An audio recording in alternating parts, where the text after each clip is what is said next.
The 1130 Podcast and 1130 Entertainment presents Beyond 1130. Yo, what it do, everybody? It's your man Dre, aka Dre on Wheels. Y'all already know what it is, man. We back at it. Welcome everyone to another episode of Beyond 1130, episode 3. We live, man. We live here on Facebook. We live here on YouTube and also on Instagram, you guys, man. So I appreciate all of it. Appreciate all the support, you guys, man. It's gonna be a great show. If you're new to the show, new to the podcast, haven't done so already, definitely hit that subscribe button down below. Like it, leave a comment, and share it, man. Do all that great stuff. And don't forget to follow the 1130 podcast on all social media platforms. All right, now that's out the way. Like I said, it's episode 3 of Beyond 1130. Grown folks are talking, man. So we're gonna be diving into some grown folk talk, man, for real. You know, we're gonna be talking relationships, sex, parenting, current events, you name it, man. Last week's episode was hot, steamy, it was great. So shout out to everyone who tuned in and also on the season premiere 2 weeks ago. But we're gonna keep the ball rolling, man, and bringing back my guest here on Beyond 1130. First up, my guy, my commission bro. Mulatto bro, my commission bro. He's the host of the Beeline Entertainment LLC. My guy, Brian B. What's going on with you, man? What up? What up? Yo, it's good, Dre. Glad to be back on the grown folks. I'm so immature. Sometimes I feel like I don't know if I'm ready for this show because You don't know if you're ready, man. Gotta get grown on here. Hey, I dig it, man. Hey, like I said, you guys, it's Beyond 1130. Got my guy Brian B as well is joining me on this episode, or joining us on this episode. My girl Holly is back. What's going on? Hey, What up, hey, Hoss? how you doing? Good. How's everything? Things are going really well. I got a new sea turtle. His name is Marley. Yeah, I saw you talking on Instagram with him. Yes, that's my boy. It's my emotional support turtle. One of my other favorite crafters. She makes plushies, and I will never make them because I make clothes and hats.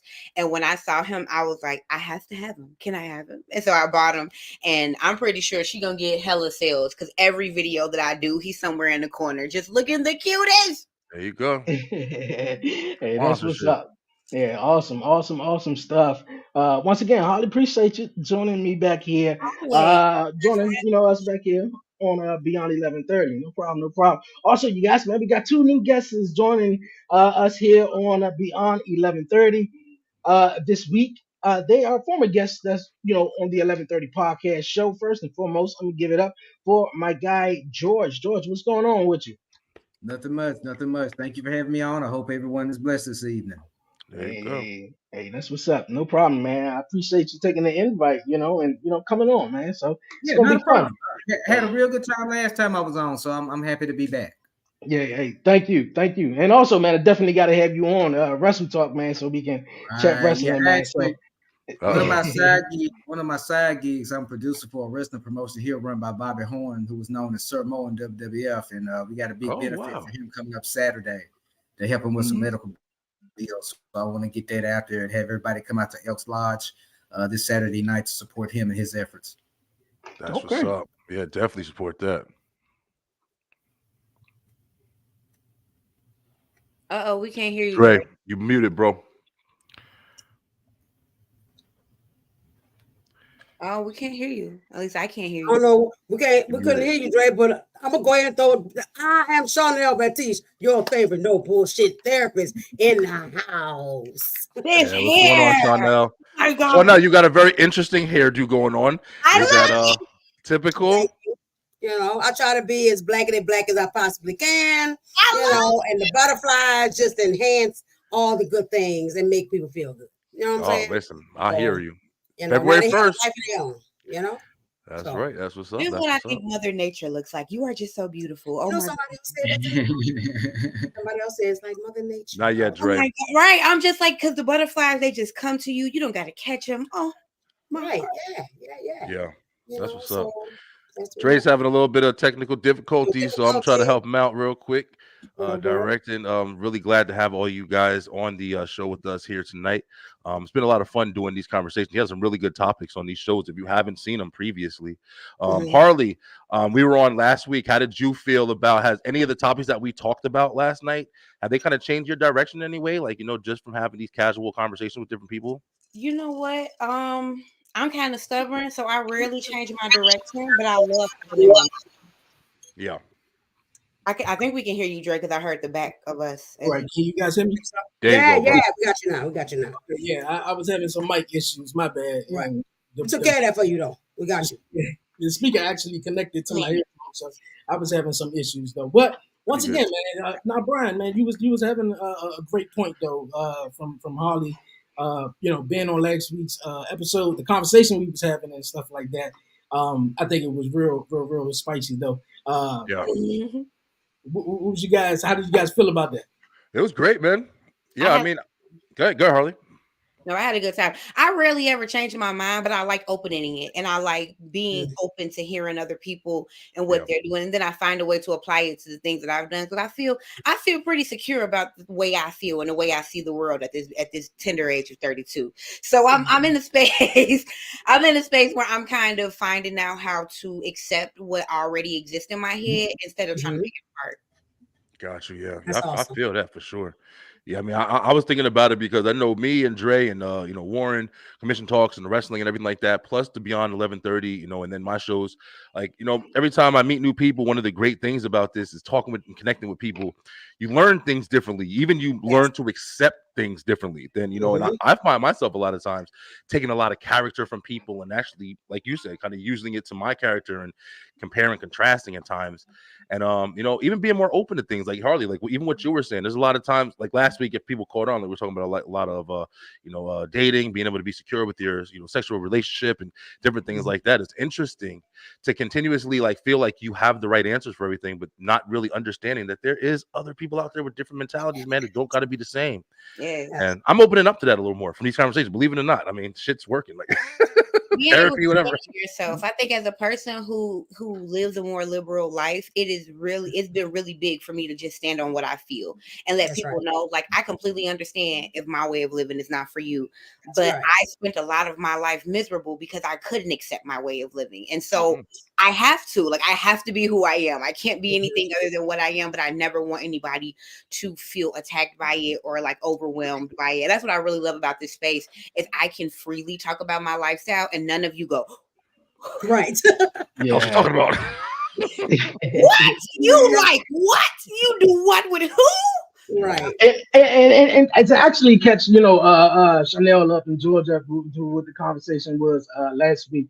The topic was, can you be happy without sex? Before we, dive into a couple of topics that we, got for tonight, I'm gonna start with, George, and then we're gonna go to Chanel though. Can you guys be happy? That was the topic from last week's episode. Can you guys be happy without sex? If you're a man, man, you could. Oh, good. If you're a man, you can survive, but you won't be happy. I mean, you won't.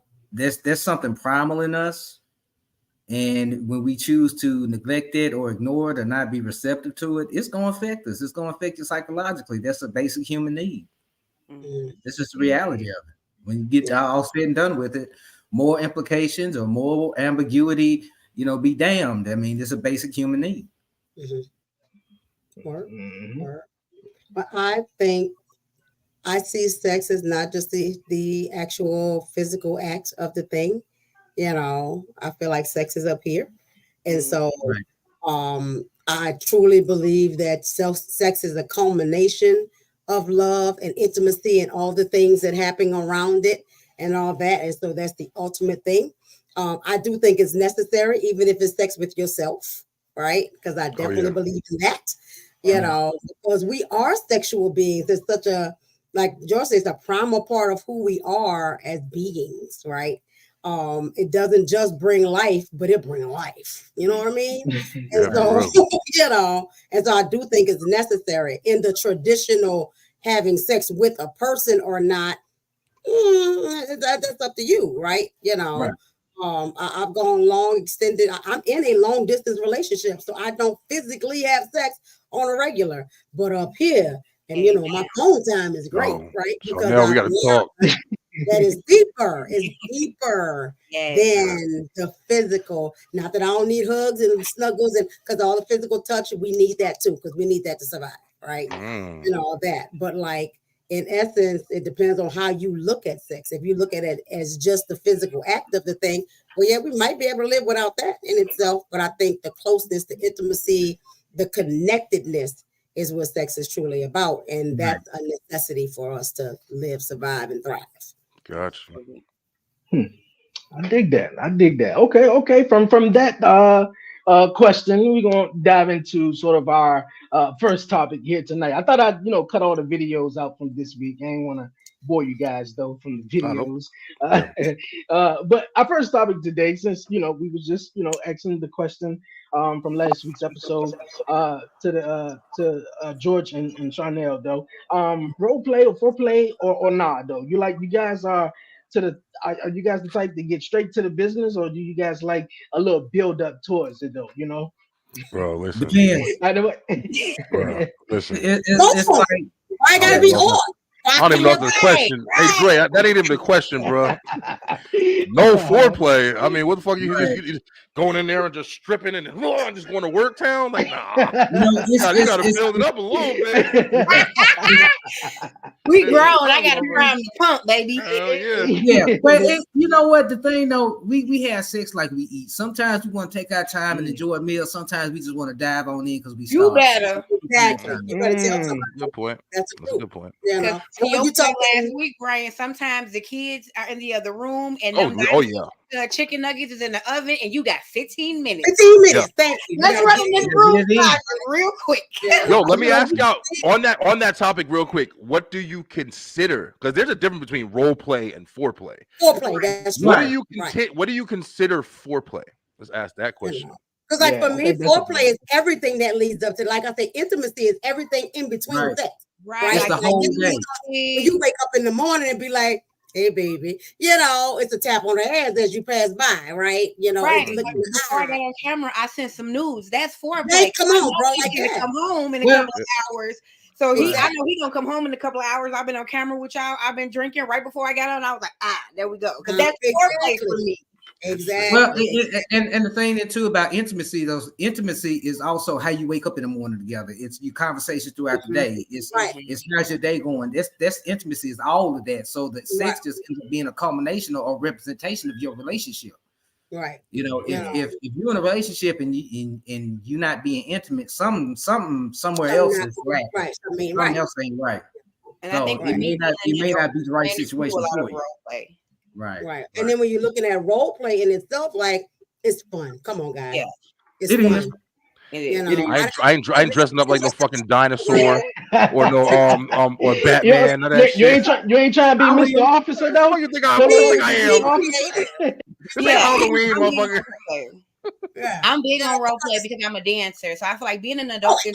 I'm a former dancer. I'll say that because I have to keep putting former in front of it. But I'm a former dancer, and so I love dressing up. I have a pole in my house. At any given moment, this man to come in the house, the LED lights are on, the fake money is sitting in the chair. He already knows. I love it. He know what to do. He know what shoes. I have a wall of shoes. So he'll go and pick out a pair of shoes he wants me to put on. And bam, I do it. Plus, as a woman, I love walking around in lingerie. So every time I wake up, I decided to wear something different and do something different. I also mentally found out at 19 that I have dissociative identity disorder. So I am more than one woman. I have multiple personality disorder. The way that I express myself and give my alters a place to live is sexually. So I will dress up as my different alters and allow. I love that. Yes, ma'am. I love that. That's healthy. Yes, to balance it out so they're not just popping out of my body in the middle of the day when I'm frustrated. You're giving them a place to reside. So they ain't got to be busting out the seams and trying to get out there. It's like, They know that they will live in a sexual space. They are comfortable with that. I think they get honored by me mentioning them. Like right now, I've never in my life publicly mentioned my DID. And so like saying that and being able to say like, I have multiple personalities, but I'm happy. I'm okay. I'm healthy. I take my medicine the way I'm supposed to. It's beautiful. And they have a place to exist. Absolutely. And a lot of people, and I have DID as well. So a lot of people don't know what it looks like. So they may think it's you switching from person. It's not like that. So but if you can find a way to make anything work for you in a positive way, then you won, then you conquered it. Right. Yeah. Once I got my system together, I was cool. You know what I mean? Because they understood and we all got it together. But at first, I felt like I was losing my mind. Right. Because you don't have to fight against it. And I think we're taught to fight against it. And and because of the images that we see on TV of what it looks like and all that kind of stuff, like you said, that's not real, you know. And like I say, I've been friends with George for a few years now, whatever. We have never had the DID ain't never got in the way of our friendship, ever. Not ever, right? Because I respect every part of this dude, right? And he respects every part of who I am and how I am. And I think when you have a respect for all of yourself, like you said, you know, learning who I am and respecting who I am and deciding that y'all gonna deal with who I am. I don't mean no harm or nothing, but I'm gonna be me 24/7. And you have to learn to accept that, right? And the thing is you can't worry about other people accepting that either. Because when you start to embark on recovering and things like that and really start to come into your own, other people gonna have a problem with it. They're not gonna like it. So just be prepared, just let people go and be ready to walk away, but you got to do it for your own self-being. Baby, I done had family members tell me, just pray it away. Baby, I wish I could. I wish I could pray it away. If it was that easy. I want to say this, you know, just I mean, I hear you guys. I was one, as far as foreplay goes, like, you know, for me, I never thought of it the way you guys are saying it, like as far as like, you know, taking it and considering it throughout the entire day. Like, you know, I like the beginning part of when you about to, you know, whenever you is slapping the ass, okay, cool, sexting throughout the day, shit like that or whatever, you know. But if you ain't kissing for me, like I never understood that shit. I've had a couple girls that were like, "Hey, I'm not kissing or that I don't like to kiss." And I'm like, "Well, what the fuck you want to do? Because that's my shit." I'm like, we ain't kissing, we ain't fucking. Like I don't know what we doing. Kissing, I think kissing is like the number one, I guess, of intimate shit, intimate stuff. That's intimate shit, bro. If you ain't kissing, then I think it's, you know, that's a little bit weird. But for me though, like I understand some guys like to get straight to it. Like, you know, man, come on, let's just get into it. And like how you guys were just saying, if you got kids, you got 15 minutes. Hell, you probably got 10 minutes to just go in the next room, go real fast and just get it over with or something like that. But, you know, and another thing to George's point too, man, it starts at the beginning of the day, you know, words of affirmation, just, you know, like just smacking on the ass, just doing little stuff, sexting, oh, I'm thinking about you or whatever like that. And then by the time you get in the bed, it's on. I'm telling you, it's on like popcorn. I want to ask this too, right to this point, because it's interesting that we're saying this, and we got two women in the room with us. When we say, like, you know, is foreplay an option? Now, from what I understand, you know, through my time, through whatever, women, you know, it takes a little bit more for women to get going. Not get going. Let me say this the right way. It takes more for women to get there sometimes. You know, if you're going through shit and you ain't building your woman up, you ain't letting her get that mental connection, you ain't, so that quick little 15 minutes, a dude who's just like, listen, I don't like foreplay, fuck it, every time we fuck, I'm going in and I'm going out and then I'm out that fucking door. If that's the mentality, how are you mostly? There might be times you're like, yeah nigga, I'm ready for right now, fuck it, I can go, the lights on, green, make it happen. But how are you mostly getting that physical connection with somebody if you have somebody with a mentality of like no foreplay and I don't fuck? You getting it from somebody else. Well, probably. Okay, there you go. Yep, that makes sense. Men like that are what made me realize that I like women, because I was dating a man like that and I liked him, but he just had no mental, like he couldn't have the emotions intimacy. And so I ended up starting to like engage with women, and I was like, you know what? If I could get my intimacy from her and get Pound Town from him, polyamory.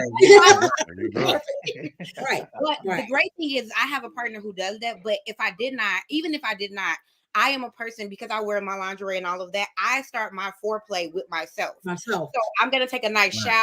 I'm going to have some music playing. I probably masturbate in that shower. I'm probably telling myself that first climax of the night all on my own. So I could just like set myself up, get ready, let the girls know, I don't know who's coming to play tonight, but I need you to be good. Just really talk to myself, talk to my system. I think my mental situation makes me have to like kind of have a board meeting right before I go in the bedroom. Right. I'm almost like loose and limber, you know what I mean? Because I feel it. And if you hear me from the other side of the house because I'm pretty loud, then you like, oh my God, she's doing something. Especially if it's like your first time. I've been told that sex with me is an experience. I was like, okay. And it should be. And the thing is, like, I have DID, PTSD, and bipolar. And with bipolar, you have the hypersexuality too. And that's been a real problem for me. But I've been going without for years at a time. Right. So it's been real interesting for me. But that's another thing too. You have to think of it is that we all have our individual quirks and tastes and things like that. It's a compatibility issue. But I found that, if you can spread the intimacy throughout the day, sometimes you can kind of come home and forego a little foreplay because you've been setting yourself up all day for it. All day long. Right. Yeah, all day long for it. So now this is really personal, George, and you don't have to answer if this is too personal. Does the time that you go without sex and your hypersexuality increase masturbation, or does it just? Oh, it definitely increases it. Okay. Oh, for sure. I mean, hypersexuality. I know bipolar disorder too, and I have the hypersexuality, and right. I've been sitting with my therapist like, okay, I'm rubbing it off in between sessions, like I feel like I'm about to lose it. She's like, just relax, it's not a problem. You might be just craving some connection, and all that, because when it's hype, it is. Hi. Ryan and I talked last week about getting it off at work, so that's why I asked. Because I'm driving everything. I'm glad I work from home. but barring any physical issue or any other extenuating circumstances, if you ain't having sex in your relationship, you really don't have a relationship. Yeah, it's part of the deal. It's part of the deal. But I don't know if I agree with that one. I definitely think you can still have a relationship because we got to consider the people who physically just can't have sex. Yeah, I'm not talking about those people. I'm talking about other than it. Yeah, other than that, if you're not doing it, if you got two reasonably healthy people and y'all ain't connecting on that physical level, you don't have a relationship. Now, if you have an illness, that's one thing. If you have different circumstances, a sick child or something like that, I can see that. Yeah. But if you're reasonably healthy and you rocking for somebody and you ain't having sex, you need to leave this situation alone. Because I can tell you from some of my personal experiences, it just ain't. It's a dead end. It's over. But you also have the issue of people who are asexual, right? Yeah. Right. And if you're asexual, then there's no desire there. So you have to. Again, you have to figure out that compatibility component. Do you need to be with another person that's asexual, or do you need to be in a poly relationship? Because if that's just not your sex is just not your jam, that's not how you connect. Then that ain't what you're gonna do, right? And so you have to have somebody that has a respect for it. Yeah, compatibility is definitely an important factor. Man, in all aspects. You guys are stealing the words out of my mouth. Harley asked George a question. It was on the tip of my tongue, and Brian just said compatibility, and I think that is actual. That's facts, though. Period. That's fact. You got to be compatible with someone, man. And then I think being blunt, being honest up front, and letting them know, like, look at, like, are we gonna be fucking? Because if we ain't gonna be doing this fucking, then like, we could be friends. We could be this. We could be that. Like we all grown. Like that's why this grown folks talking. That's you gotta be conversation. Transparent. You gotta be transparent in things that you want instead of just just getting in and just kind of like for the looks at the moment or just because you like him or her. But if it's for the long run, like I think sex is it's important. But to some people, different strokes, different folks. I think for me, like one of the biggest things why I think I've changed over the years, like I went through a lot of transitions, man, just different lifestyles and different shit I've been through or whatever, just like probably most people. But I used to be, one of the ones. I don't give a fuck what happened. I always wanted girls around. I always wanted to be. I don't give a fuck. Whatever I'm doing, I just want girls around. I want to have the availability to just pick up, do something, whatever. But then as I started getting older, and I did a lot when I was younger and shit like that. And I'm not old, but I'm older. I got kids, I got shit, I got life, I got fucking business, I got shit going on. So it's like I don't think about it as much as I did, but I still hear the conversations about how important sex is. And a lot of people glorify it to an extent of like making it like, hey, if you're not fucking every day, what are you doing? How can you love somebody? I'm like, what the fuck are you talking about? Like, there's no way everybody's living that way. Like, no, you know what I'm saying? Like, you gotta be realistic. You feel me? Like, that's why I have the arguments, because I'm just like, I'm not just gonna listen to y'all pound my fucking head with the bullshit. Like, if it's realistic, be honest. Like, yeah, sex is important, no doubt. But don't tell me that you feel the same way when you was 20 than when you fucking 35. No, and here's a flip side to it. Your change can also be inverse, because like me, when I was younger, my attitude towards sex, I was very reserved. I got a low body count, and I went a lot of years in 2 different relationships without sex. And like the way I am now today, I never do that to myself again. Oh, right. Okay. That makes sense. I ain't never doing that. It's like the opposite and shit. What's so funny to me is I always hear people talk about their life changing. Like maybe you were you wanted a lot and then you didn't want a lot, or you didn't have a lot and now you want a lot. I am always afraid of myself, y'all, because I've been on 10, and people always are like, have you, and I think it's because of the DID, right? Because there, multiple libidos, existing inside of me, but like, I've always wanted it, and people are always like, did something happen to you? Like, I'm a Black woman. Of course I've been sexually assaulted. Yeah. But in a way that created my hypersexuality, no. Like, when this showed up, I was in a perfectly fine mental space, and I was just like, I want to touch my private parts, and I want to keep touching them. So I'm like, it's been consistent for me. It's like, and that's one of my first conversations with anybody. It's like, hey, how often realistically can you have sex? And then if it's a man that I'm dating, do you have a problem with me dating women or engaging with women? That's the first conversation. Because if those conversations even get hesitant with me, we can be friends. I love friends. You can be my cousin a little bit, but I don't got time. Well, you should honest. You have to have, when it comes down to be honest, because I'm a cheater. Right. And you have to be honest and be transparent. Okay. I am. That was some pretty real shit right there. I don't argue. I don't be honest. I cheat, motherfucker. Deal with it. I'm gonna give you a little time to give it, and then I'm gonna go get it from somewhere else, because you can believe I have a place to go get it. Damn. Okay. Would you say so? Okay, Harley, you just opened up like a whole other can of worms right there. So would you consider yourself, if you have that mentality? Just asking, honestly, what do you consider a serious relationship at that point then? I consider a serious relationship well, the relationship that I'm in, right? I consider a serious relationship one where I feel like my needs are being met and I'm being heard, because I'm not a difficult woman.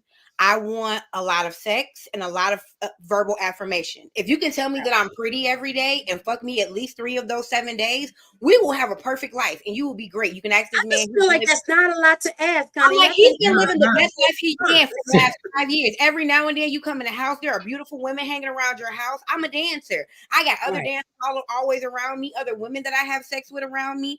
But you have to be okay with my lifestyle. I live a fast, hard lifestyle, and I have fun. I drink a lot. We do a lot of fun things. But if that's not what you want, that's okay.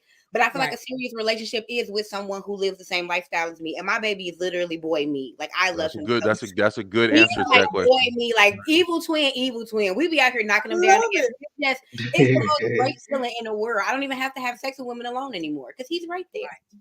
Boom. Good answer to the question. Yeah. If you guys match, it is what it is. Compatibility. Yeah. I've dated a lot of men that like wanted monogamy. I've dated a lot of men that like wanted a traditional woman. And in their mind, I was being wild because I was waiting on the right man to come tame me. And so I like to address that too, because we have this mentality that, you're supposed to be a certain way, right? To be a wife. Like, no, I'm a wife. It's a matter of the individual people. Right, like I make lunches and I cut sandwiches in half and shit too. I just also dance in 9-inch heels. Like, I mean, it's a matter of that's rubbing you wrong.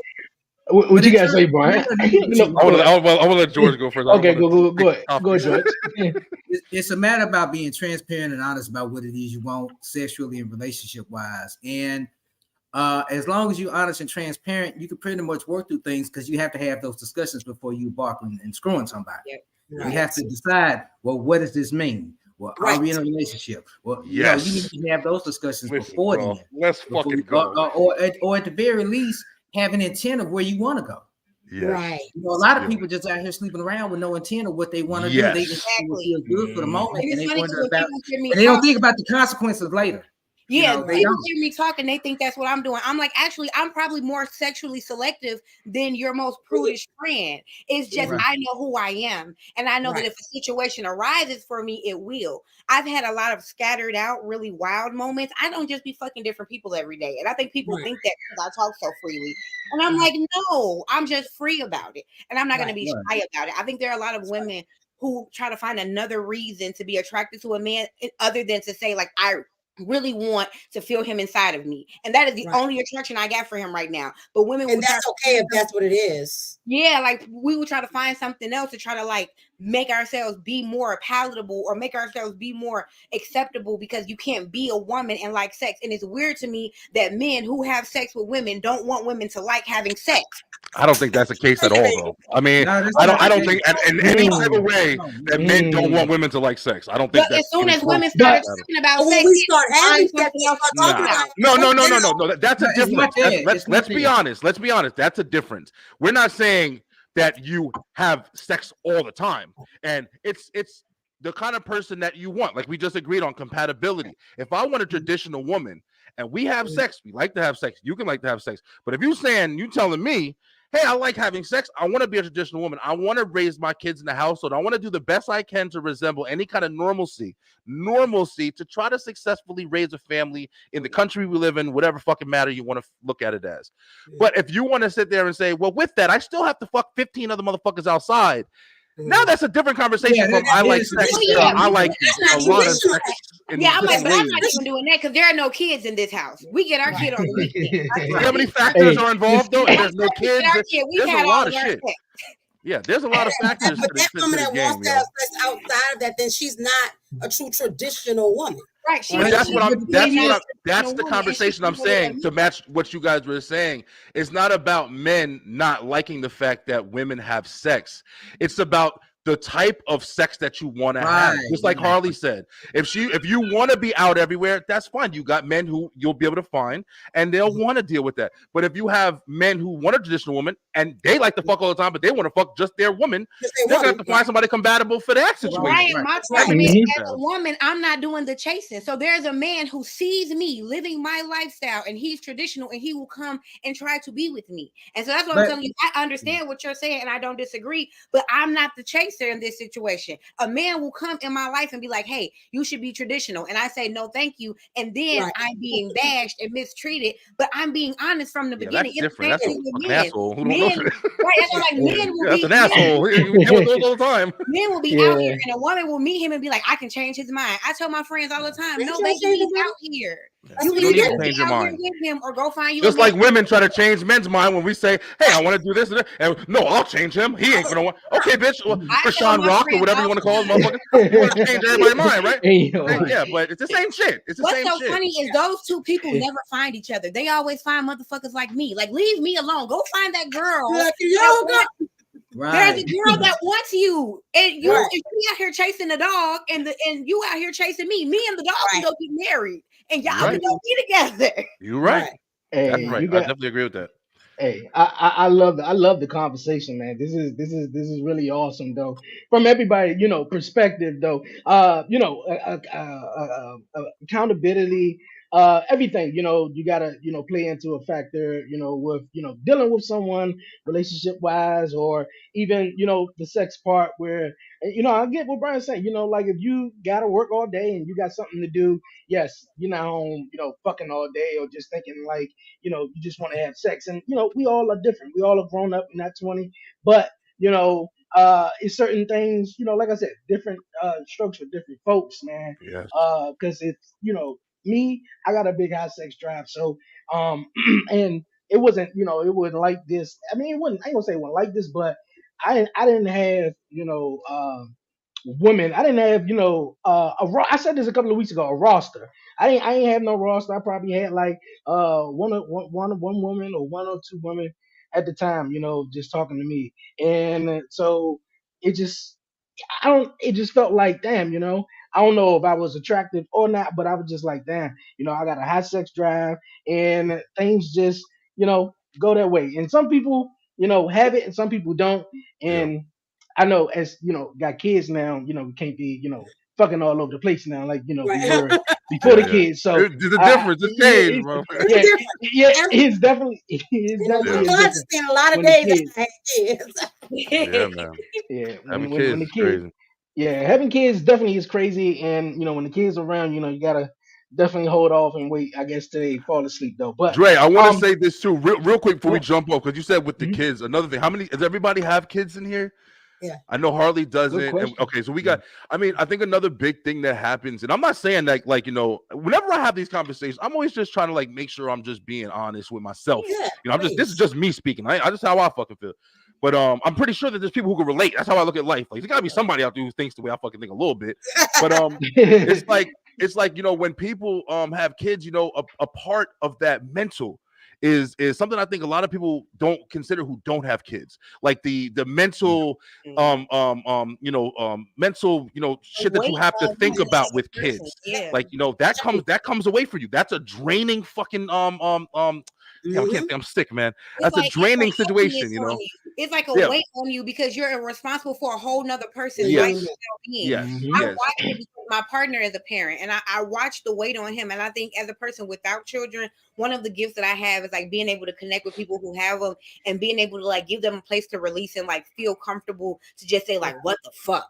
Because like I'm responsible for another person's whole existence. Yeah. And I never take that lightly when I'm having these conversations. I never take it lightly. First thing that come out of my mouth. But hey, I don't have kids. Like I make sure that I lay the foundation to let you know, like I understand that our dynamic is different because you have a whole nother person to be concerned about every day when you wake up. Like beyond my mom, who I consider to be like my love, because she made me. There is no other person in this world that I have to really be responsible for.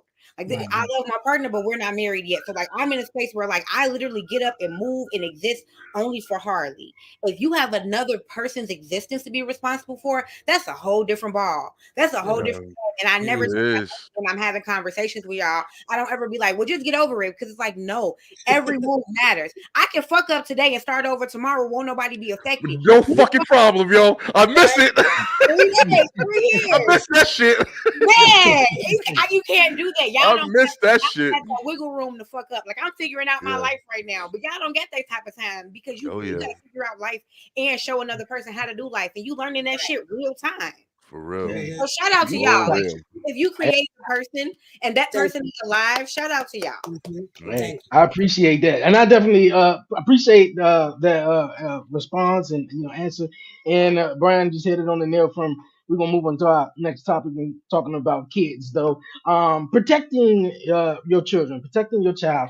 Are you are some of you, since I know Chanel, Harley, George and Brian, you are parents and stuff like that. You got parents out there that could be, overprotective parents. You got strict parents, and whether whatever you want to call it, though.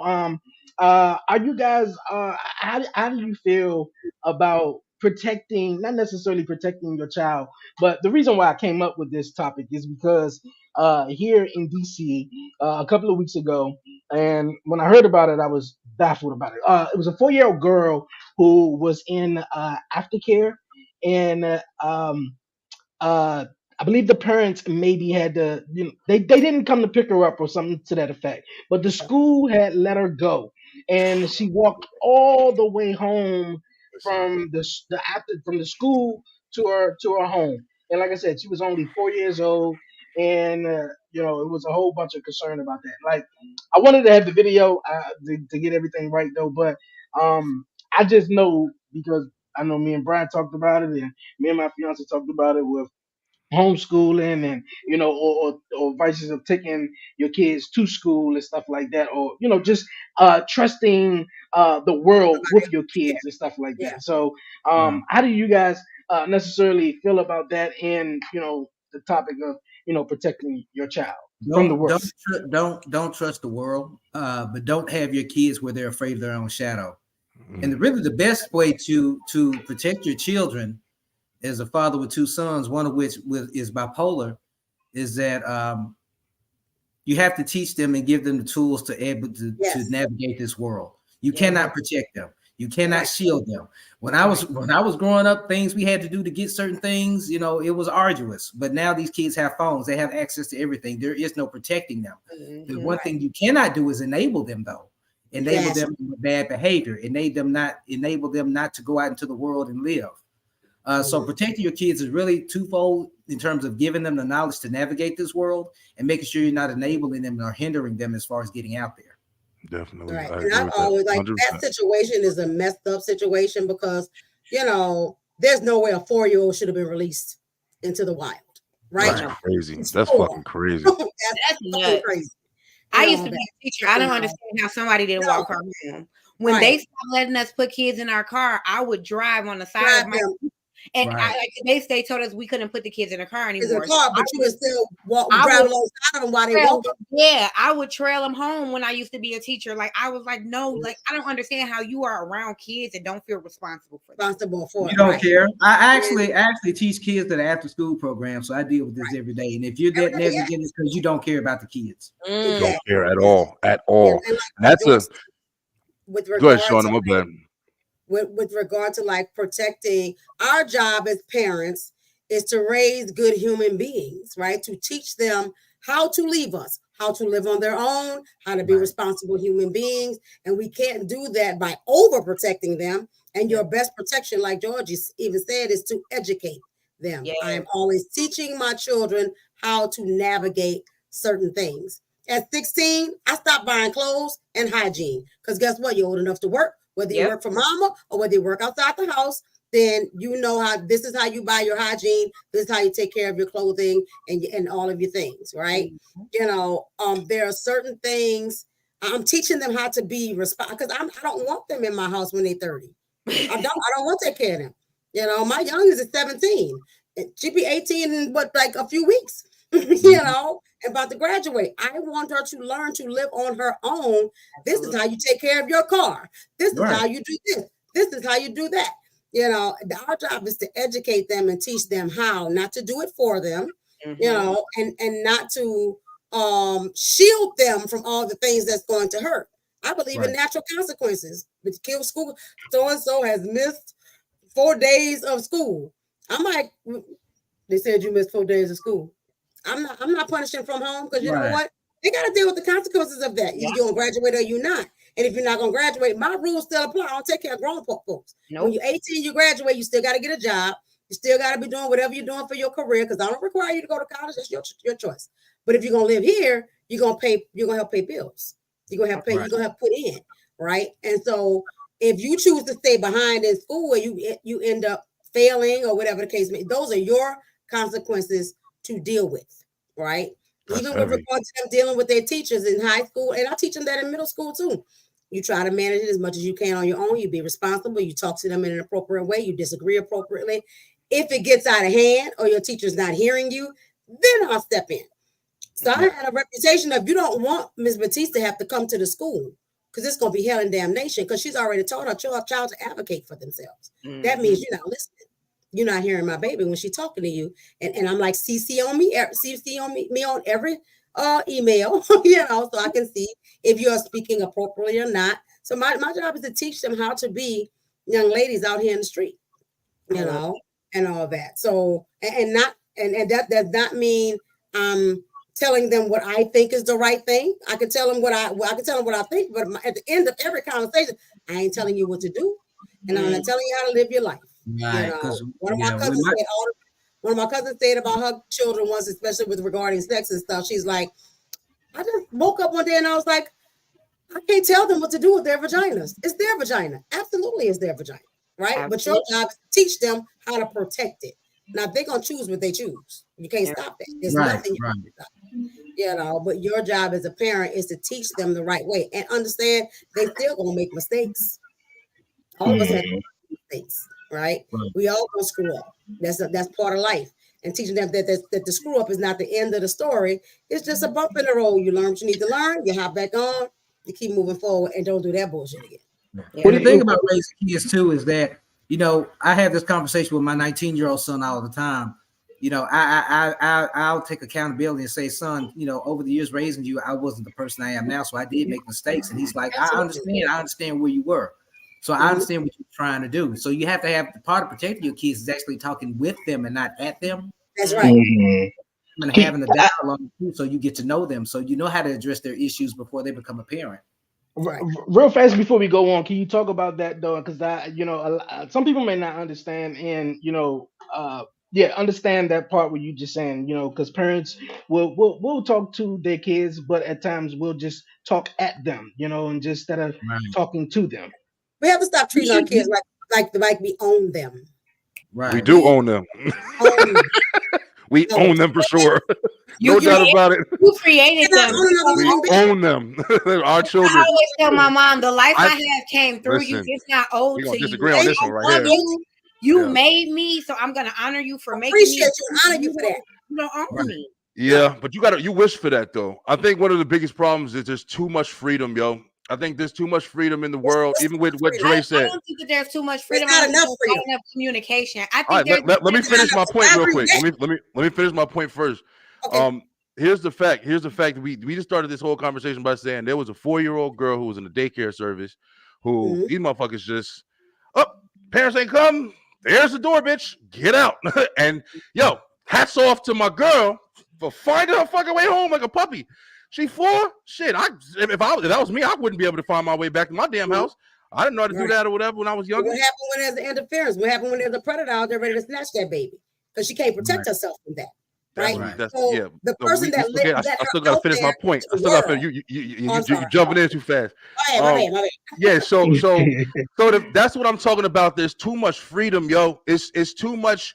People just have this sense, whether it's reckless freedom or careless, whatever. I feel like everybody's ready to just live their mentality, live their situation, live their wants and desires to the fullest fucking degree, to the fact you normalize it, no matter what.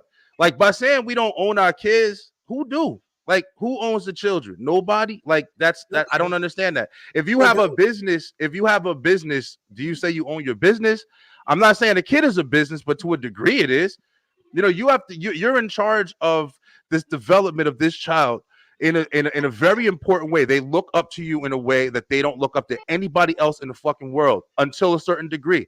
How you react to them, their traumas, their situations that they have to deal with, everything that's going on with them is your full fucking responsibility. Just like your ass was checking in and clocking in at work. So to not take the full on responsibility and ownership that your child is what you have to do and structure in this world to be successful, I think that's negligent. And I'm just being honest, yo. I think ownership of their success and ownership of them as an entity is different. I don't understand that. I don't understand that. Right. And so maybe I'm speaking from ignorance because I don't have children, but I feel like there's a difference between feeling responsible for the outcome of a situation and owning it as property. You have to own it. If your kid goes and makes a mistake, and he do something, and then especially at a certain age, because you're responsible for your child until they hit adulthood. So if your kid goes and shoots up the school or some shit like that, or some craziness, or even something simpler than that, robs a store, does this, does that, the police come and they bring his ass back to your ass, and they say, "Hey, is this your child?" Yes, that's my. Where he did this shit. Guess what? You got to figure this situation out. I'm just being honest, bro. That's honestly how it is. We can have different mentalities about how it is, but honestly, factually, that is how it is. You own your child, yo. I think it's the opposite, man. I think maybe ownership is the wrong word. You have an obligation and responsibility to your children up to the age of 18. Right. That does not mean ownership, but it means that you're accountable for that child. Right. Ownership gives me a slave sort of connotations. Right. I don't think we need to relate it to our kids. So we don't own the kids, but we are definitely responsible and accountable. Now, once they turn 18, I told my son when he turned 18, son, my time for raising you is over. Now it's just my time to advise and watch you. Right. He don't live with me. I said, after 18, you can't live with me no more. You got to get it on your own. If that looks like he got to be on the street, hey, that's part of his journey. That's hard, Yeah, That's the thing. That's just real. I feel like the world is so hard, man. I feel like that's one of the reasons why, especially as black men, man. Like I feel like that kind of mentality to just be able. And I'm a kid who grew up on the fucking street. I've been through a lot of shit.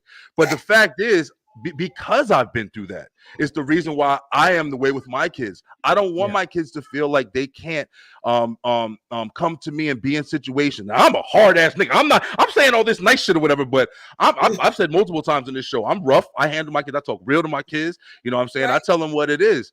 Like, but it's at the same time, I always feel like I want to do everything in my power to consistently be there for my child, because I know a lot of the times the world isn't. And even though it is a developmental process, when you are throwing them to the wolves and letting them fucking drown or sink or swim, it's different. It's difficult, man, because you really have to understand that's your baby that was brought into the world at no fucking choice of their own. How old are you? How old are your kids though? My kids are 12, going on 13. I got 2 twins that's 13, and then I got a 5-year-old. Plus, I have 3 nieces that I raised as well. Wait till they hit about 15 or 16. Yeah. Especially the boys, when they hit about 15 or 16, that's when they really become who they are. Oh, yeah. That's really when your influence debates. Because they're at that point, they're listening to their friends, they're listening to social media. About 15 or 16, that's kind of almost when your raising is done. Because that's when they really are who they are going to be. Figuring out who they are, yeah. Yeah, and like every child is different. Some children you may have to stay home a few extra years, but like my son, his ass had to get out because that's the only way he's going to become a man. Yeah, everybody's different. I agree with that. Yeah, like Chanel know how close I am with my boys, but at the same time, you got to go out. You got to get out there. That's otherwise. See, I got to prepare my sons for the day I'm not here. Yeah, right. That's true. That's true. Yeah. If that means I got to kick them in the ass a little bit, then that's just what I got to do. But when you get 18, there's no more me raising you. Right. You got to. I hope I've done my job and imparted enough into you at that point where you can survive. If not, my fault. But you got to get it on your own, boo boo, because that's the way the real world works. Right. You got to. I told my son, you got to make it on your own. There's been times he had to sleep on the street, but that's part of God's journey for him. That ain't my responsibility. Now I'm gonna make sure he don't bump his head. We all handle shit different. I feel you. Hey, we all handle shit different. I'll say that. Hey, that's what my son needs. That's what he needs. Yeah, I can't speak on that. I just want to say, I ain't got to do that with. My youngest son is totally different. Yeah. But see, I had to recognize these are young men now. They different. Oh yeah. And as a father, all you can do is be there and love them and guide them. But that world takes over about 13 to 15. That's what I noticed. I've raised 3 boys.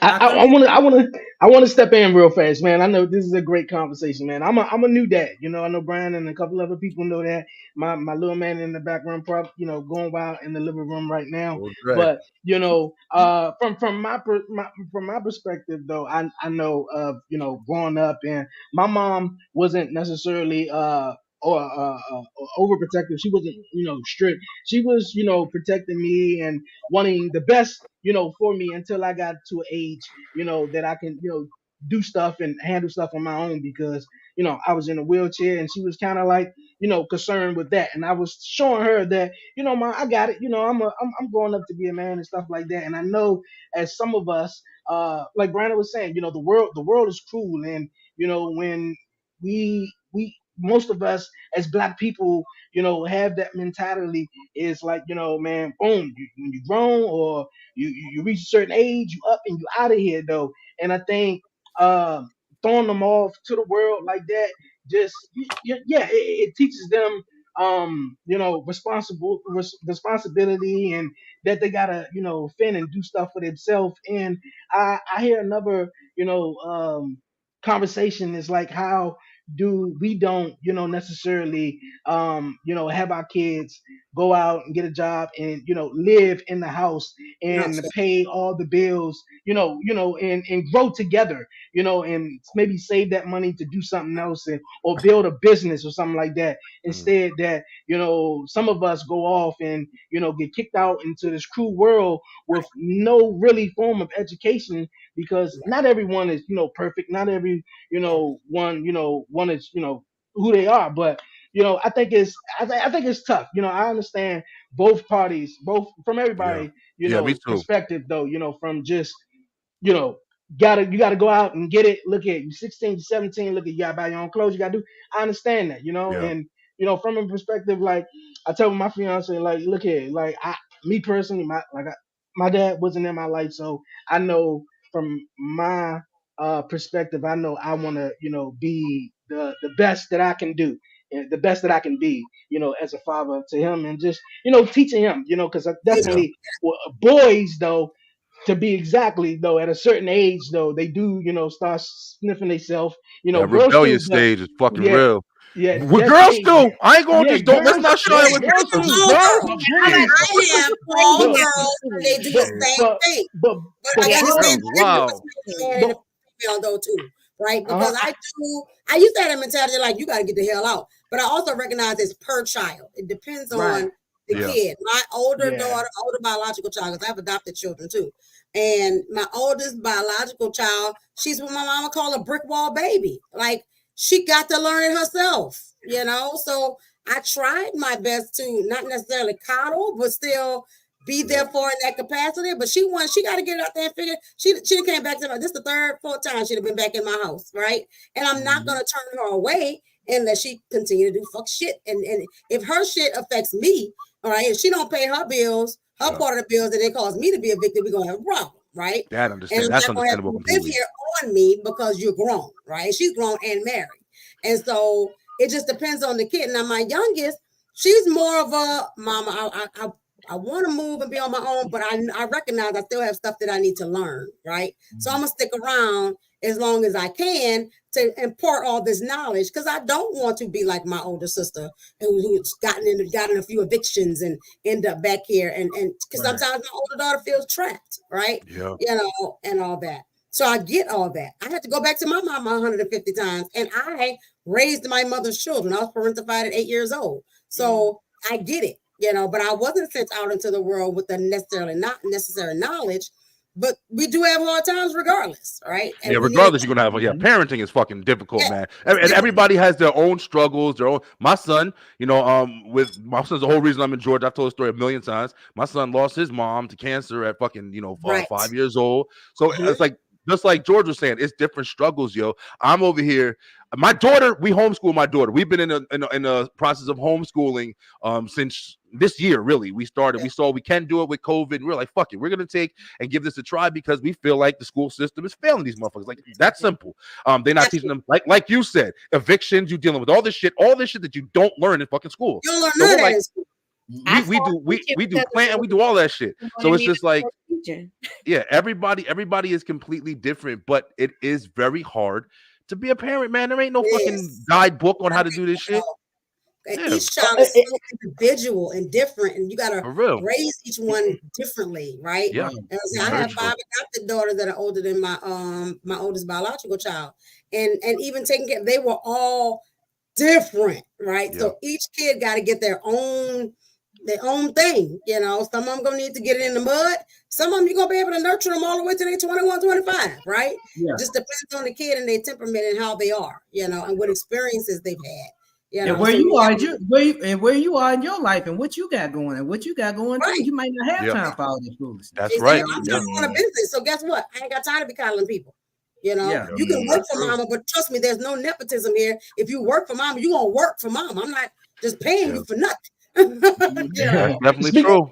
I think Brian just said something though. What is something, I guess, for you guys that you feel like is the number one thing to educate to educate your child, to educate a child or your child to be I don't want to say successful, but sort of successful in life, or just finance, money, because we're not educated on credit, we're not educated on finance, we're not educated on our personal credit, and it comes back to bite us because now since 9/11, they looking more so at credit when you get a job now too. Our kids are not told how to do a budget, and that's incumbent upon us as parents to do so. I think we rely too much on the education system that's really inept to do what it's supposed to do. So all this extra stuff, we really have to fortify ourselves as parents and make sure they get things. Like with my sons, I had to take them out in the car and told them, this is what you do when the police pull you over. Same shit. I'm raising sons. See, I got to teach them. I got to be a little bit hard on them, but I'm very tender with my kids. Chanel knows this. Yeah, but you have to get them to a point where they understand they got to work twice as hard to get half as much as black men. Listen, bro. And black women too. Yeah. We got to work twice as hard. That's a difference. I got a white best friend. I just say it just to say it. But the way he parents his sons is different from the way I have to. It has to be different world. Yeah, we're completely different. See, you live in a brown body. If you live in a brown body, your experience is going to be different. So there are certain things. Because my baby girl is a firecracker. Like she is justice bound and forever. Like no, because this ain't right. I was like, there's a time and a place and a voice for that thing. You can't jump up and say that in any situation everywhere. You're gonna get yourself. That's important. That's an important fucking thing to learn. So important. I like how to navigate that. I've really been trying to pay attention to, like, I was just talking to my son a minute ago, not just like, the typical, like, day to day or whatever life foundation stuff or whatever, but I'm really trying to focus on teaching my kids the importance of time management. I'm trying to teach them the importance of focusing and paying attention when you're doing something with every fucking discipline, the summary right there. I'm trying to teach them that because, like, I've been very reckless. Like I said, I try to just in comparison. That's all you can really go off of, and fucking, whatever else you got. But I've been very reckless, man. I was always very reckless, but I was always very determined, and I was always very successful at getting done what I wanted to do. And I'm happy about that shit, but I see the flaws in where my kids may be falling, and I see when my kids are washing dishes and they put a fucking dirty dish in. Bro, are you looking at it while you're doing it? Stop fucking thinking about Batman or whatever. Think about it while you focus, because focusing is going to keep you alive longer. It's going to make you pay attention more. It's going to make you more educated. Your surroundings, every fucking thing that you do. Focus is one of the most important things that you have to do. Paying attention while you're doing it, looking around. I say that shit all. Stay true, stay positive, pay attention. It's one of my fucking mantras. And I believe that if you know how to do that, you can be successful at any fucking thing. Give your dedication. I think that's the difference between when we talked earlier about ownership and responsibility. Because, like, again, the master slave mentality of I own you, you're just going to do what I tell you to do is different than let me teach you the why.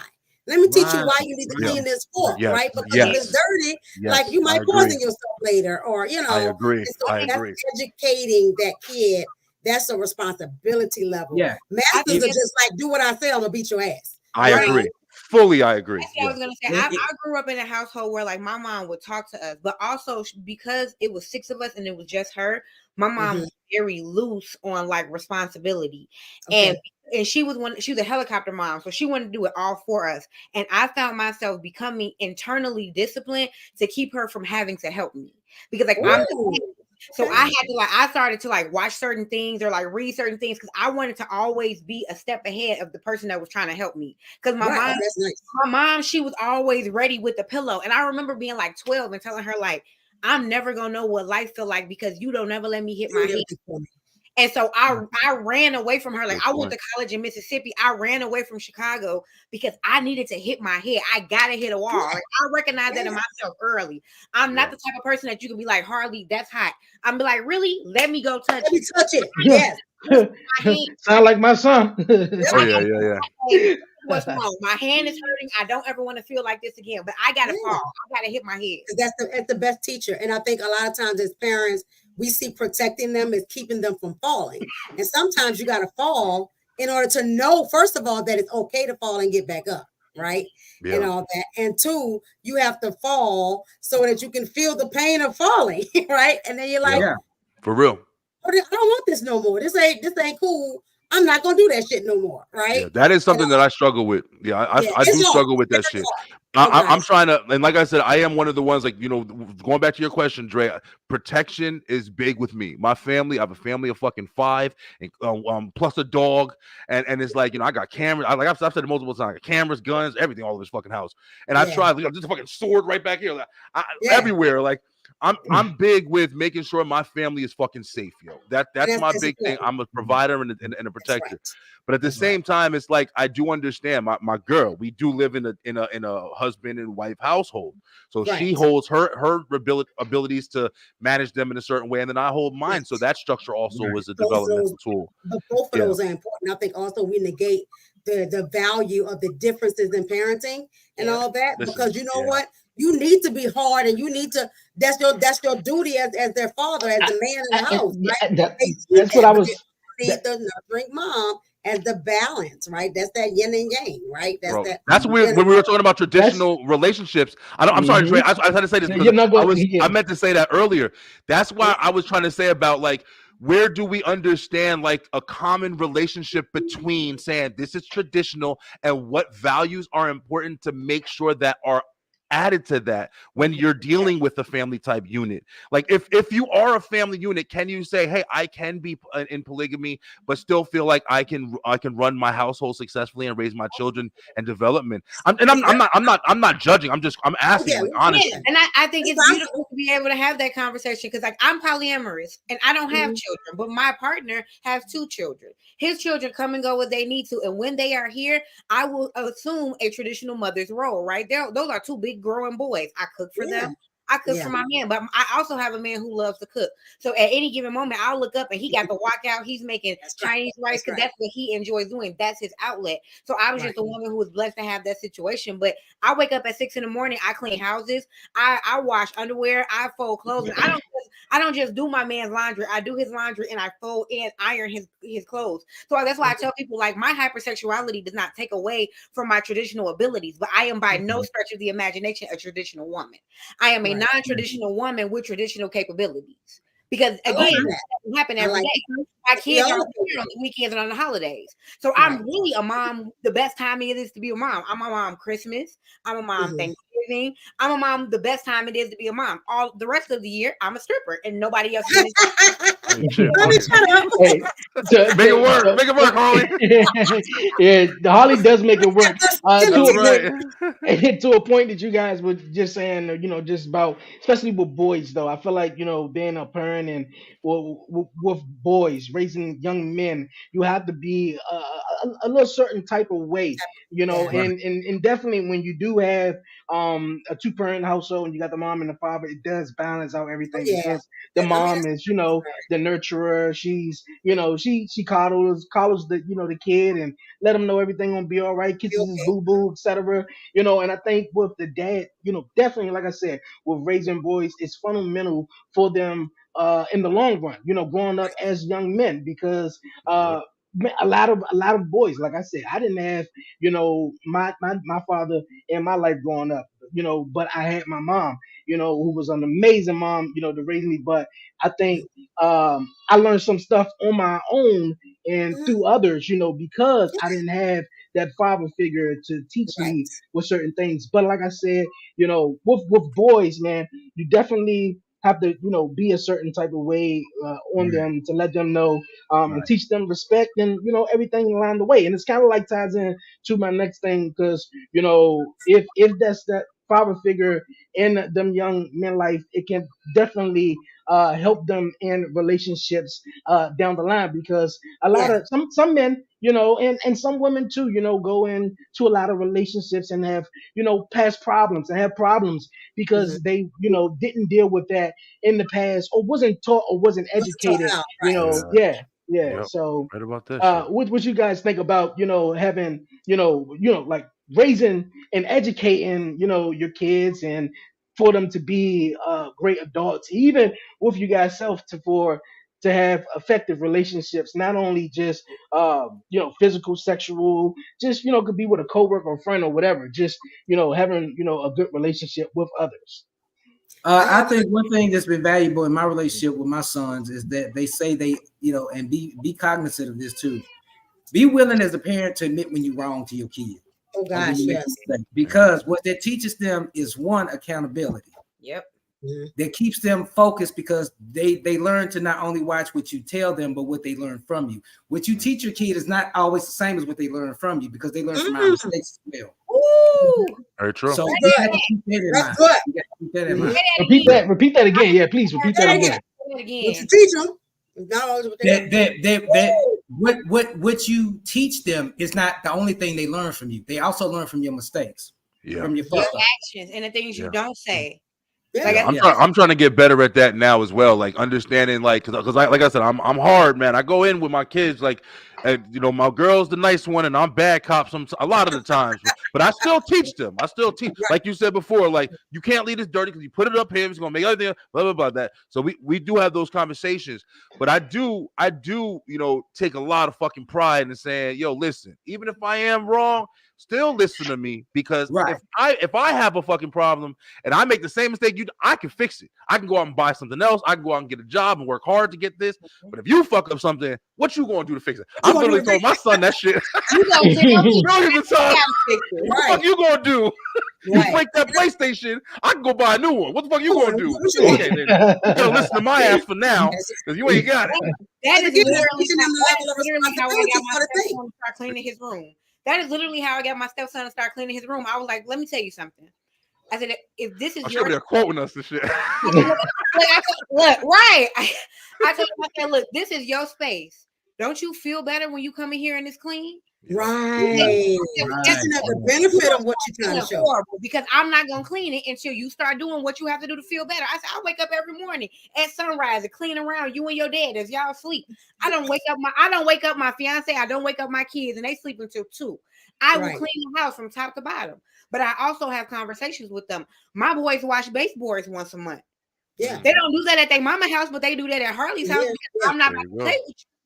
Right. This is your space, and our space is our energy. That's one of the things I talk to my boys all the time. That's right. Our That's space, right. that's how we It's show up. energy. If it's cluttered in here, if it's dirty in here, if it's not cluttered up here, we walk out into the world with bullshit. Do you want bullshit? Right. Hey, no, I'm okay. Come on, let's get it then. I think being a part-time parent makes me be able to jump into the conversations that my fiance and the mom have. And I have a great relationship with both his baby moms. Like, they will call me before they call him. They don't got time to talk to me. He's not that smart. Oh, shit, here we go. Harley about to intermingle. Motherfuckers all over the place. They call me quick. I'm still trying to get that second one. If I get that second one, we're gonna be a big old happy family. I go buy a big house, but she don't want to play. I've been trying his second baby mama. I be like, look, we can all live together. Your son will be in the house with his daddy. Give me that thing. She's like, nah, I ain't doing all that shit. I think, like, especially as a therapist, when people come in, a lot of our issues come from our first relationships, which is from our parents. That's your first relationship, right? Yeah. And so if that relationship is messed up in any way, shape, or form, you didn't get what you needed from them with regard to being affirmed or the attachment or whatever it is, right? Then that sets the stage for how you relationship from that point on.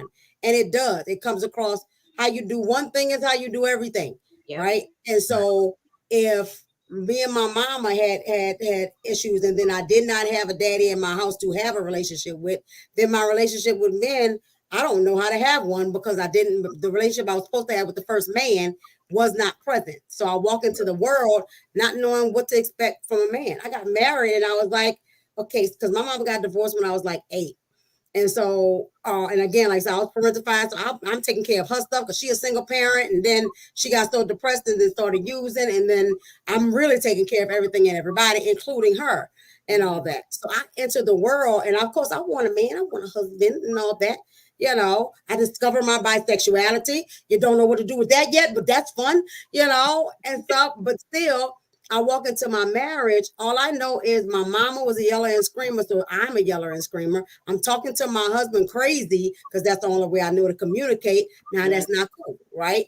He didn't have what he needed from his family either because his mother was a disciplinarian, and, you know, and his dad was great, but his mom didn't have that nurturing part. So he's looking for a nurturer and all that. I don't know the difference in what's man shit and what's my husband shit, right? Yeah. So I'm talking to men like, okay, is this a man issue or is this nigga here crazy, right? And sometimes they're like, I want to say this too. Like, you know, another thing is, you know, understanding that process there. You're absolutely right. I agree with that. You know, and these conversations, like if you pay, like, there's a lot of like we can recircle and kind of hit on certain topics all back together. But you know, another thing as parents that everybody, hopefully everybody mostly understands is you ain't never going to just perfectly get this shit right.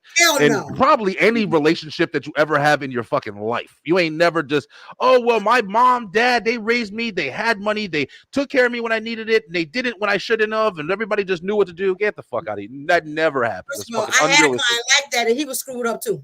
There you go. So it's like, you know, there's no right or wrong way, man. Yeah, it's everybody does. You busy. You got a lot of time and emotions, but you don't got resources. You got all the resources, no time and emotions.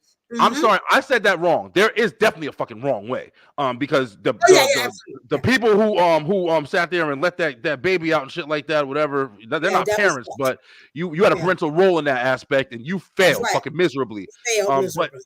But I think people need to also start understanding that, I think it'll be a lot easier, at least, if people start understanding, like, hey, man, it's not always about, definitely understand that there are differences and challenges and stuff like that, but also start understanding there's going to be problems.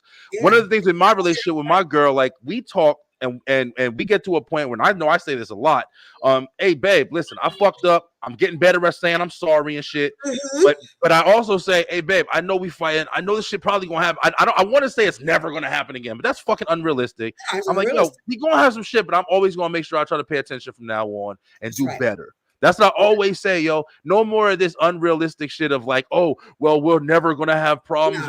And then I got to, it's the trauma of my last problem. And now I'm just floating in that fucking bubble. I'm never going to ever accept the fact that, hey, man, I do good sometimes and I don't others. That's what it is. And on purpose. Like sometimes I know better and I don't do better because I'm tired of doing better. Sometimes bro. Sometimes we choose to make the wrong decisions. Sometimes you like, fuck it, right? You want that sandwich, that fucking burger instead of that salad. Fuck it. Too, bitch. And you just got to be okay with that. That's the human factor, right? We're going to be human every day, all day. And I think we should, give our, that's one of my favorite things in therapy. One of my phrases is stop kicking your own ass. Like if you make a mistake on purpose or not, you own up to it. You take accountability and say, okay, now how am I going to move forward from this point? There you go. Right? That's what I feel. And you deal with the consequences of that too. You deal with the consequences of it. Yep. If I eat a pizza and I get fatter, then that's the consequence of that action. And I got to be okay with that. And I can go work out the next day a little bit harder.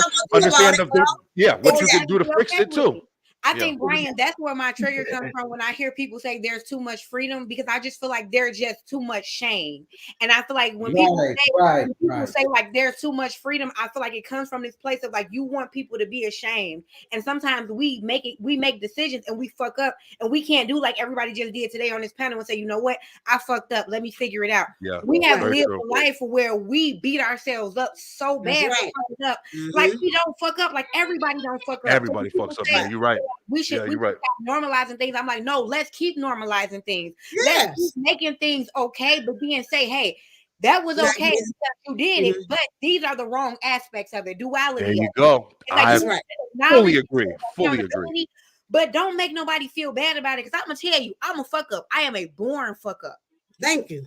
And I'm okay with it because every time I fuck up, I level up. Right. Exactly. It's no gap. I'm teaching everybody that the fuck up is an opportunity for you to do better the next round. It's a learning opportunity, right? But we don't teach our kids that, and like you talking about, even with the school system. Oh, well, we're gonna grade you on between an A and an F to see how great you are versus how horrible you are based upon this grading system, right? And F equals failure, and failure is horrible. And like that's not how it should be. It should literally. And that's not just based off academics either. That's also based off your characteristics, your fucking traits that you're doing in school, what you're doing, how you're talking, how you smell. It's personal fucking interference as well. It's not like that's just great. We're not robots. It's still humanity in every fucking form of judgment that we have. So it's character is real, yo. Girl, and then especially as Black folk, we get into this job that we know we good at, or we know we doing what we need to do, and we got a process syndrome. We like, I don't know if I should be here. Well, that's because the shame that we've been introduced to our entire lives, not just in our households, but through society, right? Yeah. Like you don't belong here. No, I belong here with my fist and my big ass afro, and I'm gonna do my job, and I'm gonna do it better than everybody else up in here. Right, real shit. You're right. Absolutely right. Yeah, absolutely fucking right. Teaching our children that, and like if we can remove, even religion is based in shame and and ridicule. And I watch church I've watched people parade folks in the front of a church and shame them for their lifestyle or what they're doing or getting pregnant without, without being married. And let's not do that. Let's not do that because I never agree with that either. I got sent to conversion camp. See? And look, life doesn't life doesn't come with a handbook, a guidebook. Neither does being a parent. You got to live and you got to learn. And I think That's right. that's really what it is, though. And as far as beating yourself up on small things or less or otherwise bashing people for stuff that they don't feel comfortable with. And I think Right. a lot of people are just not. I ain't gonna say a lot of people, but some individuals I don't feel comfortable with themselves or happy with Right. themselves or they A lot of people. individuality. A lot of people don't. Yeah, and the fact that they sort of like bounce that energy from off of them onto others. So I'm not happy.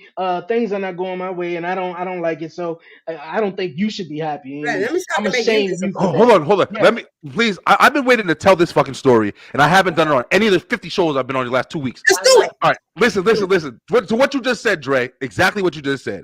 People like to fucking just make the world kind of feel like how they feel. I was standing in line at one of the self-checkout things in Walmart a couple weeks back. I had a couple things or whatever, and I'm just fucking, it's just chaos everywhere. You got to check your own shit out because they don't work there anymore, apparently. Right. But so I'm standing there, and I'm just, in my own world of shit. And so the lady was in front of me. It was an older white lady, and she had a sweater on, a black and white striped sweater, long brown hair. And I saw her at the end of her transaction. Now, the last thing you do on the touch screen or whatever, she had a bag in her hand. She was carrying some shit. And the little survey popped up on the screen. Okay. She didn't have much. She only had a couple things. She pressed 1. It was 1 to 5, like 1 being the lowest. The service sucked. 5 being the highest. This service was great. It was amazing. Mm-hmm. I never fucking think about that survey. I grab my receipt, get the fuck out of there. I don't touch that screen. After I get my receipt, I'm out. When I saw her, I looked over and I saw her hit that 1. I immediately judged her whole fucking life, yo. I thought I didn't care about her experience. I didn't care what happened to her in that store. Somebody could have fucking robbed her, stole her kids, everything on the planet. That was the worst experience she ever had at any store in her life. So she was honest about her opinion and said, this was horrible. I'm pressing 1. No, I thought immediately, look at this nasty asshole over here just being nasty because it's an option on a fucking screen. How was mine? I'm going to tell you. Even though it really wasn't, but it's an option to be mean. I'm gonna choose that, and she hit that 1, and I took it like that. I was no fucking reason for me to take it like that. I was like, you don't got that much shit. What the fuck? How bad was your experience? You had to press 1. What the fuck? That's how I'm thinking. Every single time I go to Walmart now and the fucking thing or whatever, I always press that I had a great experience on 5 every fucking time, just because of that. Just because I thought she was just putting that negative shit. I was like, what the fuck they do? You just got a bad day, so you gonna make everybody pay for it? Nah, fuck you, yo. Every fucking time I make an effort and I press that 5, yo. I don't know what it says about my character, but on some real shit. That's a story I've been wanting to tell on a show for a minute. You know what? I think that's the balance of the universe, right? Because you don't know what her experience was like or not. But on the other end, we don't know what happens on the other end of the survey. Right. Yeah. Because when I have an opportunity to do a survey, especially if I got great service, I tell every customer service agent, whether they're harassing me for money or whether they're just helping me with my cable and all that, I make sure I am super kind and super awesome. And I'm super when they call in and bill collectors expect people to cuss them out and all. I'm the most pleasant experience on purpose. Because 1, they just doing their job. Second, this got to be an agitating ass job to be calling people that cussing you out all the time. What small thing can I do to make your day better, right? Real shit, and all that, and you can get a customer service agent to do whatever the fuck is in their power when you make that day better, right? And it just don't cost, it don't cost. India already says it doesn't cost a thing to smile. It don't. You don't have to pay to laugh. Things that we can do to make somebody else's day better, right? A little better, yeah. acting like, I'm just gonna make everybody life miserable because mine is. It's natural for us. Bro. That's literally how I live my life. I ask myself every morning, how can I make somebody happier? Like if I walk past, like for instance, if I had to walk past you with your hair like that, I would have stopped in my tracks in my day. Like you are so beautiful. I love this. I feel like it is important to sing people's praises. I think we've gotten to a space where we're so desensitized that we don't want to clap for a fish that's swimming as if there are not fish that are drowning. I'm going to clap. Yes. There are people who are not swimming. So if you wake up every day, where's the metaphor at? Where's it at? You do adult life, I'm going to clap for you because you could lay down every day and do nothing. Nothing. That's right. That's right. If you wake up every day and you do something, I'm going to clap for you. Then I'll clap for you. I'm going to tell you I'm proud of you just for being alive. If you follow me on social media every Friday, I show up, I wear my big ass hat, and I tell everybody that follow me, I'm proud of you. I don't know why I'm proud of you. Tell me why if you want me to, and I'm gonna celebrate the fuck out of you. I love that shit. I love that shit. I definitely love do. That shit. There's so much value in that. There's so much value. At the end of every session, I'm like, I'm proud of you. You don't know how people light up because somebody said it was proud, and I don't care how much baby steps of progress. And so I talked about that many a times and how far the words "I'm proud of you" can go, especially when it's someone very close to you, or even someone you don't even know. You be like, "Well, damn, I don't know this person, but she proud of me though." All right, well, I can definitely keep that going. So I dig that, you guys, man. This has been an amazing show. I don't want to keep you guys too long. Last topic though, real fast though. I don't know if you guys heard about it. It may be a little weird, but the situation happened last month, earlier in the beginning of January, in Miami. I don't know if you guys heard about the situation in the Miami Mall. And I wanted to go around and chat about it real fast and get people thoughts on it though. I'm gonna go in a bit, but if anybody heard about it, you playing a video? Oh no, listen, I heard. I know what you're talking about the alien shit, right? Yeah. This is my stake on it, bro. This is how I gotta be. Listen, I don't know how anybody can dispute the shit anymore. Mm-hmm. Nobody knows what they are. I don't think the conversation can be are aliens real? I mean, who the fuck knows? Something's real. Whatever you want to call it, whatever is a fucking form, something's out there. We're getting way more footage and videos and people accepting it and understanding and saying what it is, what it isn't, whatever. There's a lot more to shit that's apparent. But the Miami incident, there was a lot of evidence of something happening with no evidence of nothing happening. I don't think it's because the government shut it all down. Get the fuck out of here. No, nobody got that. So what did you think then? So what did you think then? 80 cops pull up, and all these stories and all these, accusations that, man, we was in the mall and bam, something happened, or it was reported that these little kids were supposed to have been fighting. But you got 80 police cars just lined the fuck up. Like it's something really going on. And you want to know, Dre, let me be real with you. You want to know what I think? This is what I think. I think that the story is, if you ever heard the story, apparently there was a group of kids and they put down a device or something like that in a busy fucking mall, and they put down a device, and the device did something like it lit up and it opened. People are saying it was a portal, and we saw a leg come out. It was a black leg, and then that story went from there was 8 foot, 9 foot, 10 foot aliens walking down the street and shit, and you got these goofy pictures of fucking nothing. But look, see that right there, that shadow. No, it's fucking not. It's whatever's there. And literally, people debunking the pictures and this and that. This is what I think, Dre. The closest thing, if I had to use my educatedness or whatever, I think that there may be a group of kids who were in the mall. I don't think there was a fight. They might have had some shit. They might have had some goofy shit, maybe some Star Trek nerdy kids, whatever. And they had some kind of device or whatever that they were fucking playing with, and they put that shit down, and somebody thought that shit was a bomb or some crazy shit and wreak havoc, million fucking cops. That explains it in a very understandable light, in my opinion. I don't think it was fucking aliens, but I do think that there's a lot going on right now. So I believe in everything. So I believe in everything and nothing. So I'm not gonna say what them people saw or didn't see, but what I will say is I cannot believe that I live on. First of all, I don't even believe that I live on a planet that grows its own fruit and I have to work. I'm gonna start there. Bro, I don't know. okay?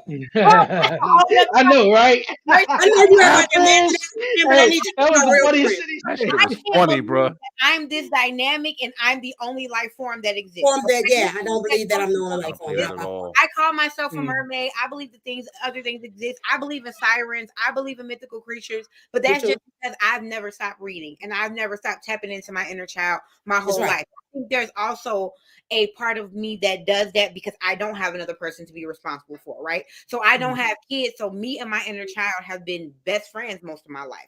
I spent a Well, lot of even time. with kids, you should teach a lot your of kids time to believe in all the things. Yes, Yeah. I spend a lot of time understanding her. So when I hear these things in the news, I don't feel very adult about it. Like I feel like SpongeBob. Like I'm a grown ass kid. I like that. I sit before you with iridescent kitty And ears. I love them. I love them. So it's like I feel like I believe that those people saw something, but in this day and age where you can create a robot that looks like an alien, I'm it saying Right. will definitely have That's just right, been yeah. destroyed. could be any fucking thing. Yeah, yeah, it really Anything. could. You know, and the fact is that If nobody they are out knows. there, they need to come abduct me because it is ghetto here.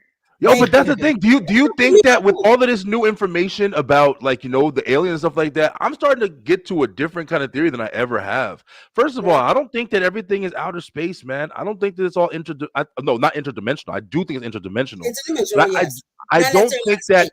Yeah, I don't think that everything's coming from light years away. I think there's a lot of shit in our ocean. I think that's something that's being discovered more than anything is the shit that's in our ocean. I also think we have a relationship with alien beings that we know well, and I'll say squids and octopuses and different shit like that we just take for granted. Like, that's a squid, that's an octopus. I think that shit like that are alien life forms that we just have an understanding of. If we had an understanding of these big tile motherfuckers and we saw them every day, we wouldn't think weird about it. It would be regular and common, like other shit. Right. So You're afraid of what you don't understand. that's it. And you also, your mind does make up shit to match your imagination, to fill in the blanks after you get the gaps, because you don't have a memory that's fucking photogenic most of the time. You got some, especially when some crazy shit happens. Oh shit, you saw that? Oh, it was a fucking man. He jumped out of the circle and he was dancing. It depends on what you mentally What are you putting in your mind? Like, what do you mentally consume? Are you reading certain books? Are you watching certain shows? For real. That also affect how you see the world. Like I realized when I started consuming different, when I started doing like documentaries and like reading nonfiction, my life became different. And so now for every nonfiction, like heavy read or watch that I do, I have to do a fiction to balance. To like balance it out, and I figured out my balance. Like I'm like 2 documentaries that make my heart hurt.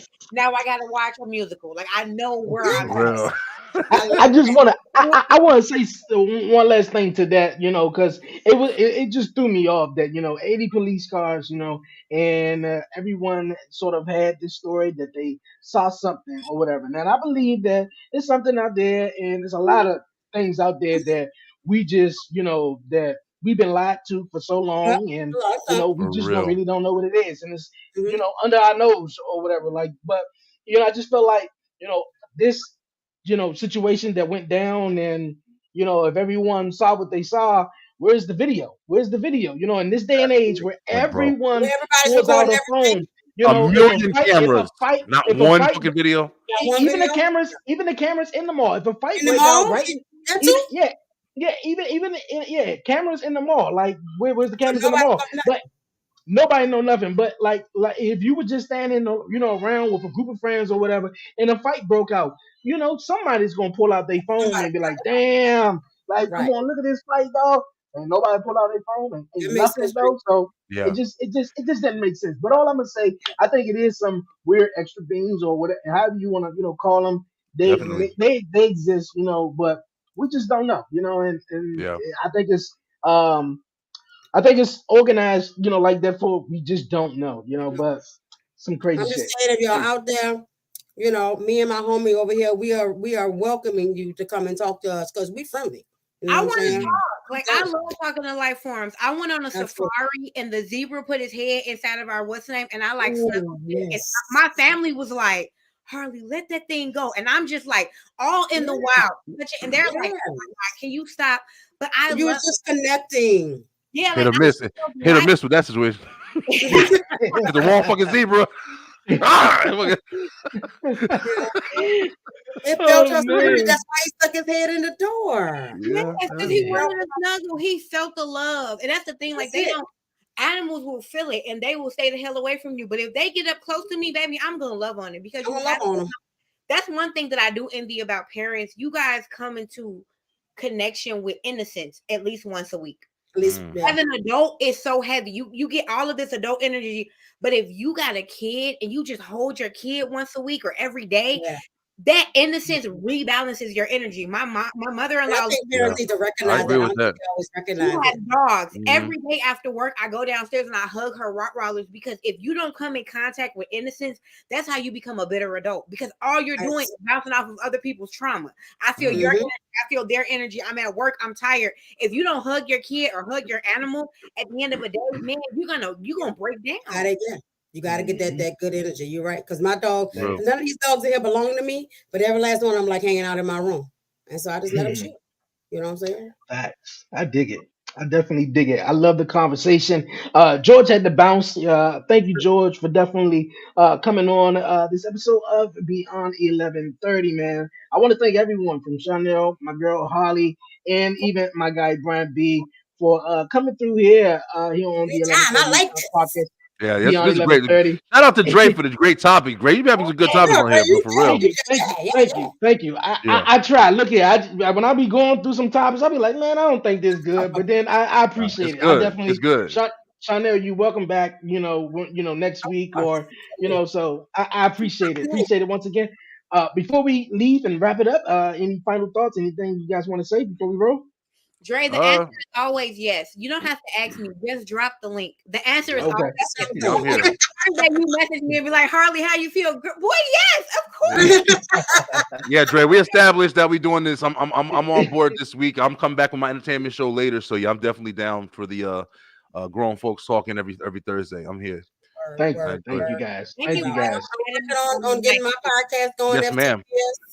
As well, and I'm gonna do the same type of thing. I do my mental health segment on Speak On It podcast every month, and all that. So like I'm getting used to this space, and I love it. I absolutely love it. I love having these conversations with my peeps, and like you said, Brian, earlier, like opening your mind to other conversations and different people, and I think that's what this is all made of, right? I think that's what the podcast really made of. It ain't for arguing, it's not for proving your point or whatever. It's to really commune and understand and get connected to different mindsets and likeness and all those things like that. I think that's just what we're made of. That's part of that connection. And I love it's very important. Like, I know sometimes, like, just for me, even I know sometimes I can try to come off confrontational, but the thing is, I really enjoy making sure that I speak honestly, because otherwise, if you get a room full of people who are just fucking completely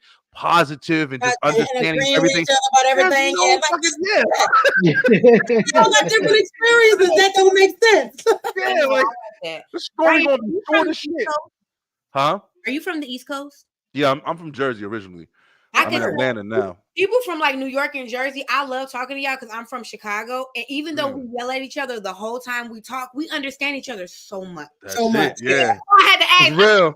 I'm like, he's Jersey or New York. I know it because we go like, I'm not gonna hold you, but we got each other, but we know. Right. Oh yeah, for real. You gotta be real with each other, man. And this fake bullshit, bro. Ain't nobody trying to play with each. We trying to be real, because how the fuck else I'm gonna grow or learn myself, like, if I don't even speak some true shit. Exactly. No bullshit is my middle name, y'all. Come on, man. Right. I heard that my company opens tomorrow, guys. It is the name of my company is Ganelle's Crafts. My mom and I are actually business partners, and it's named after my dear sister.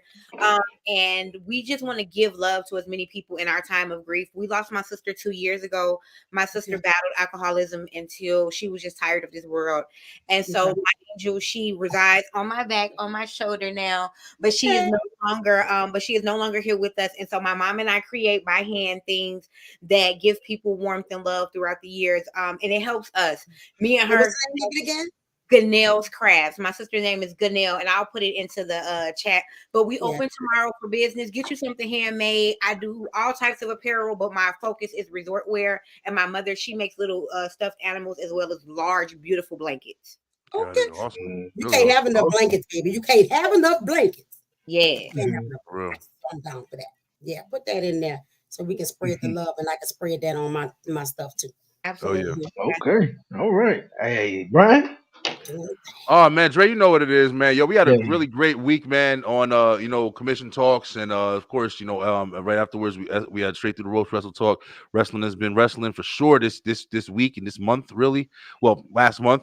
But I've really been enjoying these conversations, man. The Beeline is definitely I've been on a lot of shows recently, and I've been enjoying all of them. We're still doing Tuesday. I had a great show with the Blurred community. If you guys know about the Blurred's Eye View and Navy Montel, really great guy. A lot of good conversation. We are going to be back with the Last Laugh Challenge. I'm thinking about actually having one this Sunday.